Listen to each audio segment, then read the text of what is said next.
كلها محصلة بعضها وكلها شبه بعضها مع اختلاف المنافسين واختلاف جدول الترتيب. الزمالك يخسر من وادي دجلة 2-1 بهدفين أحمد فاروق ودياستي.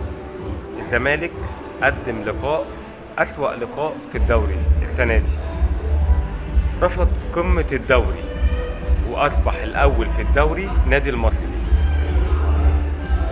مباراة ولا أسوأ لنادي الزمالك، ولقاء يعني جيد جدا لوادي دجلة، ولازم ندي دجلة حقها ونقول إن دجلة عمل المفاجأة.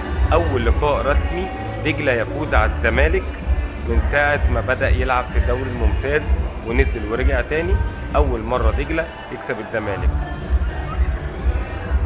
المستويات متشابهة، النتائج متقاربة.